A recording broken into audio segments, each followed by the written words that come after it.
avec idéa qui veut dire forme et aspect des choses, et logos qui veut dire discours. Le mot idéologie est apparu en 1798 et désignait l'étude des idées.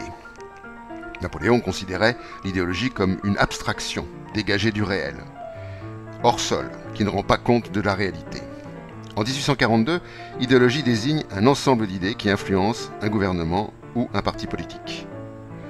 Marx disait que l'idéologie était une croyance liée à une époque, à une société, à une classe sociale. Aujourd'hui, l'idéologie est un système d'idées, un discours sur une idée. Si nous reprenons l'étymologie, on ne peut discourir sur l'aspect des choses sans se préoccuper du fond de celle-ci. Et c'est tout le problème de l'idéologie.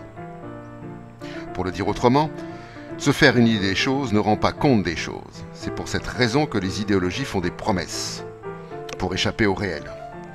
Les idéologies religieuses, par exemple, font la promesse d'un monde meilleur, après la vie. L'idéologie communiste a fait la promesse d'un monde meilleur, ici-bas, après le sacrifice de quelques générations. Certaines de ces idéologies tentent de survivre, parfois avec violence, mais se heurtent à une idéologie bien plus puissante et différente, le capitalisme. Le capitalisme ne fait aucune promesse, et c'est toute sa puissance. Par ailleurs, le capitalisme change le réel, et c'est toute la différence. C'est un système qui soumet l'ensemble des ressources du monde au service de l'accroissement du capital et de l'enrichissement sans fin de celles et ceux qui le détiennent. Ce n'est pas une promesse, c'est le résultat factuel de sa mise en œuvre. Il n'a jamais proposé d'apporter la justice, l'égalité ou la paix, et il tient parole.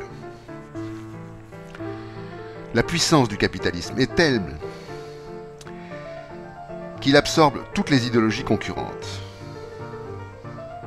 et étouffe toute possibilité d'émergence de nouvelles idées. La seule limite à cette idéologie est celle des ressources qu'il exploite. Les ressources naturelles, bien sûr, mais aussi les ressources humaines, dont personne ne connaît la capacité d'endurance. Si bien qu'il n'existe aucune perspective post-capitaliste et que l'ensemble du monde s'accroche à cette idée qui protège du vide. Quelle forme donnerons-nous au monde ? Si nous n'y pensons pas, quelles forces s'imposeront ? Nous sommes en danger parce que nous nous sommes privés d'idéologie et avons délaissé l'utopie.